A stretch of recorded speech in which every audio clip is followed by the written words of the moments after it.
Vivek points out the very obvious. The Republican Party is on a horrible streak, and the chairwoman remains, beating a strong challenger in Harmeet Dillon earlier this year.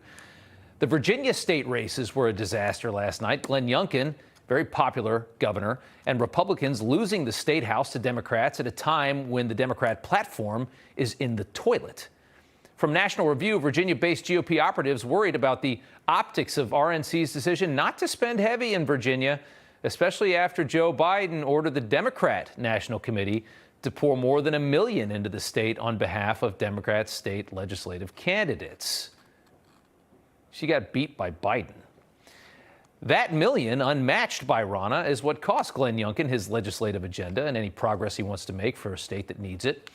Part of the diagnosis of the Republican Party woes is quite simply we're not all on the same page. The painfully slow process of Trump populism taking over a party that doesn't want to change. A few weeks ago, we finally got a House Speaker more aligned with the party's new brand, but the Republican National Committee is still run by a woman whose politics stand in defiance of the party's clear leader, and that's simply the truth.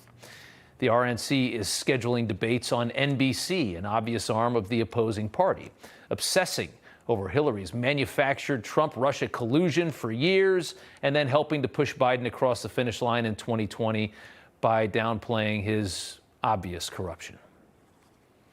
5 former heads of the CIA, both parties, say what he's saying is a bunch of garbage. Nobody believes it except his and his good friend Rudy Giuliani. You mean the laptop is now another Russia hoax? That's exactly what. Is this that's where you're exactly going? what. This is told. Where he's going. The laptop is Russia, Yes. Russia, Gentlemen, Russia. I want to stay on the issue of race. You okay? have to be kidding. Here we Mr. go President, again with Russia. We're going to continue on the issue of race. The party's got to wake up. Last night, we went deep on the likely fraudulent fundraising arm of the DNC, known as Act Blue, and also the plan to exploit abortion in 2024 as Republicans continue to run from this issue and they can't coalesce on something common sense. Kamala's husband has described Democrats' path to victory in 2024 as Dobbs and democracy. Fear tactics. That is all they have next year because they have nothing else to sell. They've ruined everything else. But they'll stop at nothing to win, already importing mass amounts of third world migrants into this country while sending back only the ones who are escaping socialism because they won't vote the way this government wants them to. Another reminder of what they're capable of. In 2021, Biden signed an executive order mandating our federal agencies evaluate ways in which the agency can, as appropriate and consistent with applicable law, promote voter registration and voter participation. So what does that mean?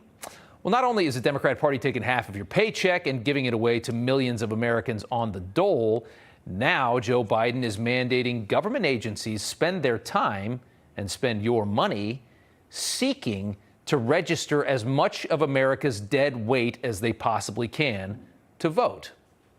They've signed up millions of people over the last 2 years using this policy, this executive order. They're using your tax dollars to ruin this country. The only people that they want voting are those dependent on the government, the people not producing anything. What's that sound like to you?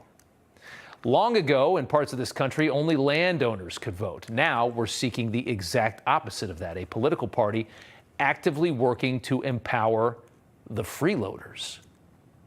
Sounds like a great idea, right?